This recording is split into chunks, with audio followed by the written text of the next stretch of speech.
Welcome back to the Nora Show. Today's episode I'm really excited about because I've had a strange sewing experience and drafting experience. I'm still very confused about what actually happened here, and I think I need to review things.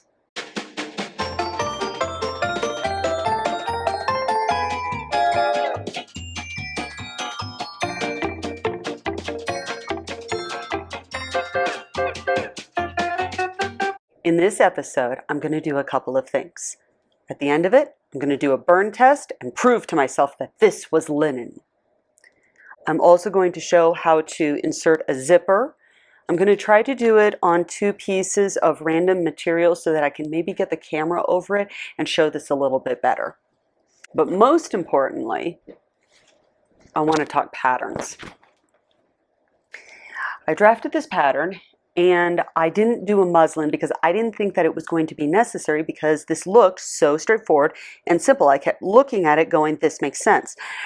And for the most part it has, but there are a couple of things that make no sense at all. All right, let's first talk patterns. The first thing that we should do is tear apart this pattern and try to figure out what happened with my skirt. So first, let's look at the back.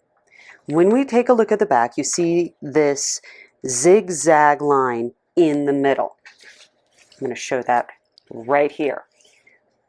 What you are looking at is the full skirt back, with two separate patterns for cutout depending on which side you're looking at. So let's say that we need to cut out this side of the pattern, make a slit or two separate pieces for patterns, and this will be one side, and it will include the zigzag area. Let's say that we are now ready to do the other side. We do the same thing. We tape this end, slit this open, and then I do a little bit of an origami thing.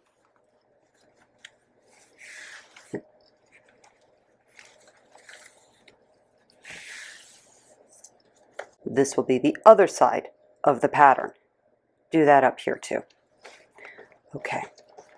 But instead of wasting your time and showing you all of that, let's actually dig into something else. Let's take a look at exactly how this was made. You have 2.5 inches right here. You have another 2.5 inches here. And from here over, I assume that this is supposed to be 3 inches plus your hip line. This is, I have checked. You raise up 3/4 of an inch from a perpendicular line off of your seam line, and then you raise it up and curve it out with corner 4 of your Haslam chart. And that should be the back of the 6 gore skirt, which is this skirt. Now let's take a look at the top of this pattern. We are looking at 1/4 of your hip measurement minus 1.5 inches. So from here to here, you should have 2.5 inches here. This is where your dart is, which should technically be 1 inch and 1/4, and you're curving down off of the original line up here, 3/4 of an inch down, corner 4, curving. From here to here, 7 inches, and this is your hip line. Measure your largest parts of your hip. I don't care where your hip dip is. I don't care if you ride your hips high, if you ride your hips low. Because of the way this skirt is shaped, you need to make sure that this high hip is in fact the largest section of your hip. Otherwise, this is going to look real wonky on you. That 7 inches, if you are abnormally high or abnormally low outside of the 7-inch average, bring that up or bring that down. But only do that after this obviously doesn't work and you're like, this dart should be 1 inch up, or this dart, if this was just a little bit pulled out a little bit further, this would be perfect. That's when to mess with that. As a reminder, all of this is not about you changing your measurements to be able to fit your clothing better. You are now changing the clothing to fit you better so that you look good the way you are. And that's something you deserve, no matter what your physical goals are. Okay, so that's the back. The back makes sense. Except for that other mistake I caught during video editing. There was a fold line there, not a seam line. If I had the ability, I'd add a counter for the volume of mistakes I made during the drafting of this pattern. I have no idea what happened, but wow, was I off my game. And I have no idea how I ended up with a skirt that actually worked at the end of this, considering the volume of mistakes that I made during this. Let's deal with the front of this pattern. I have made 2 grievous errors that could have been prevented with a little bit of double checking. I'm not sure where I went wrong, why I went wrong, or how this happened, but let's discuss some of my mistakes. The first one is this hip line. This hip line, and I love being able to do this on the grid so that you can see the measurements. 1, 2, 3, 4, 5.5. It's about 5.5 inches down. Take a look at the pattern. This is supposed to be 7 inches down. Mistake number 1. Mistake number 2. Now we're going to line this up. Let's do it right here. We're going to line up my second mistake. Wow. Third mistake.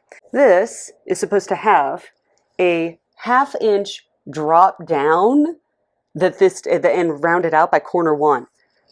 It almost looks like I went up. This makes no sense at all. All right, let's talk about my next mistake. From here to here. This is a measurement that is supposed to be 1/4 of my hip minus 2. My hip is at 38 inches right now. 38 divided by 4 is 9.5. Minus 2 is 7.5. 1, 2, 3, 4, 5, 6, 7.5 would be here. I have another 1.25 inches right here. This is making this section bigger than from here to here, which means that on my skirt that's supposed to be fitted and flare out at the bottom, I have an inverted V going on here. This is creative, but not necessarily what we were going for. So I now have a very nice linen skirt that I am about to sink a waistband into that weirdly fits, is stylistically interesting, but definitely not according to that pattern over there. I will have to redraw this, redo this, and possibly make a muslin to regain my confidence, but I think that's doable as well. Let me show you where we are at with the skirt before we put in the waistband. All right, this is the skirt. Now the waistband is not finished. What's going to end up happening is a no waistband tuck, and I'm going to sew this on the inside, flip this down, and then I have a structure across the waistband. Now let's take a look at the lines that I created on this skirt because I was careless when I drew out my pattern. Okay, so this is where I'm going to, yes. So you've got, this is the seam line. So it's going like this on both sides. So, let me find it. So it does this interesting thing like that. The zipper did not land here like it's supposed to because this is too wide, so all of this got moved over. And the zipper also does not go up and down. It's got a little bit of curve going on. This is the back. And you can tell that this and this, where those ended a little funny. And I also I need to take a better iron to this regarding the little pucker right there. So, and then you have the 2 lines down. This part is what was drafted correctly. This part isn't. So why does it fit? It fits because I did the darts last and did not actually follow what was on the pattern. I put it on, I measured things out, and I said the dart needs to go here, it needs to go here, and it needs to come in this much. Why did I do it that way? Because when you sew things together, if you do not have a pristine, and I mean pristine level of precise, perfect levels of measuring on your pattern for one, and then measuring your seam allowance out, and then if you do any serging, you better be perfect on every single millimeter that you're doing. Otherwise, you're going to end up, your pattern's not going to be perfect. I like to be able to take care of that in post-production concepts, where think of it as you take a video and you color correct it at the end. That's where that's my theory behind sewing. I take things in post-production, in the darts, and if I need to take it in a little bit on a seam, I'm looking at it on the actual body at that point. So that's why this actually fits, even though it really shouldn't, and it's constructed very odd. This is one of those skirts that I'm very happy to wear around the house, look decent, but not necessarily consider it something that I would put in on the side of the closet of, ooh, you're getting dressed up and you're going for the nines. Not so much, not so much. This will just be I'll go to the grocery store in this, I'll go shopping, I'll meet up with a casual get together with friends someday. Won't that be nice? And I'm going to put in the waistband now, and I've already done the hemming because the waistband's not going to take anything up or down, and I just wanted to watch a show, so I already did the stitching on that. That's all a whole bunch of hand sewing, so that's already done. And then I'm going to try to show you how to put in a zipper. And then I need to do a burn test because those are exciting. And I like confirming what it is that I'm sewing with because I'm getting to sew with a whole bunch of things that I've never gotten to even touch before. I've never played with linen before, and wow, is linen nice. Okay, let's sew. I have the skirt done. I'm going to show that to you in a second. And I'm going to start doing the zipper example. I have this and I have this. I want you to think of it as where pants or a skirt come together and you're going to put a zipper in. So two sides of the material, and they're going to come in, and of course you don't want to see the seams, so you line it up really nice. You're going to sew this down, then you're going to open it up, you're going to iron it out so that everything's all flat and nice. So that's what I'm going to do next, but first let me show you my skirt.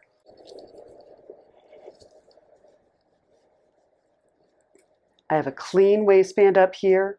I still need to iron this part down. And funny enough, I actually do like how this turned out. It's not correct. I won't be keeping the pattern. I will be redoing this pattern because I really like the fitted and the little flare at the bottom. That is just downright pleasant. And this is close. I want to mess with this. I would really like to have a bunch of summer skirts and linen suits for dressy type of things. And I think that I would really like to have a stock pattern of this skirt that I could hypothetically add a waistband to, add some sort of detailing if I wanted, a pocket. If I wanted to do a pleat, I could insert a pleat right here, do something interesting. But I need to have a base pattern of this kind of skirt. So this is the kind of thing that I need to go back, and I really do need to make this actually perfect. I've made my mistakes. Time to move on. All right, let's mess with the zipper. The first thing that we're going to do is take these two pieces of material and sew them together. I'm going to give it a 1/2 inch seam allowance.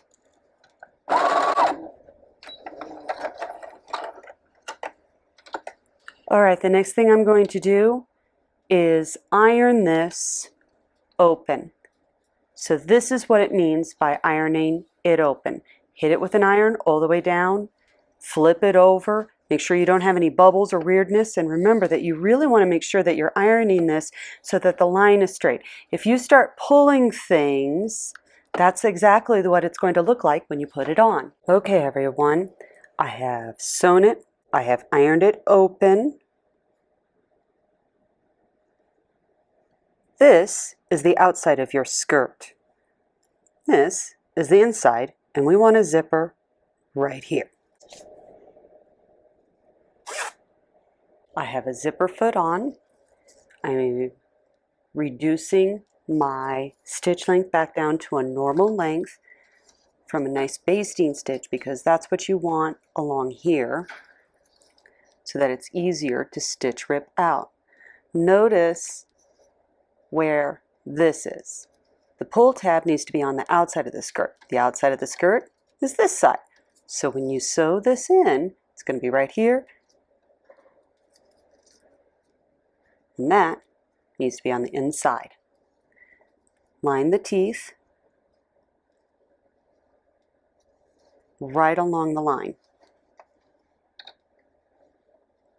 Now, if you saw that, how I kept on adjusting it, it's not quite, not quite, not quite, there. When it sits flat, that's exactly where it's supposed to be.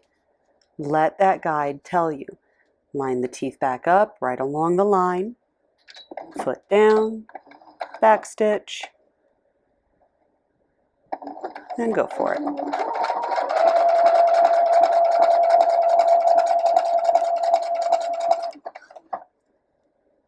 Double checking your line. Raise your foot, take the bottom,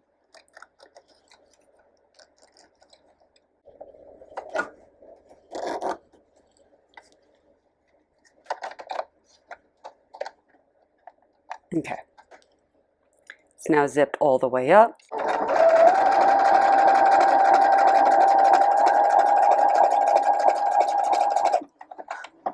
We're going to sew all the way past this little point here where you've got the divide, and we're going to do a sharp 90-degree square.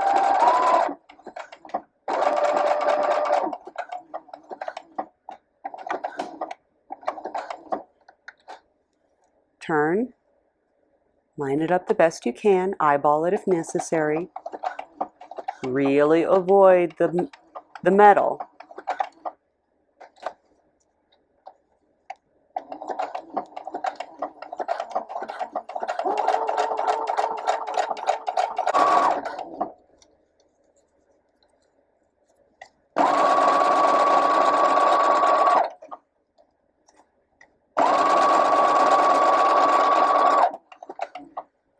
This zipper can't be moved because it is now completely sewn inside of all of this.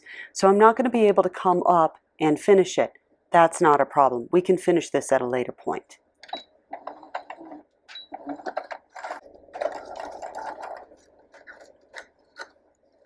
Now what you do is stitch rip this middle section. Okay, this is the front. The zipper is right underneath here. Take the ball side of your stitch ripper and wiggle it inside.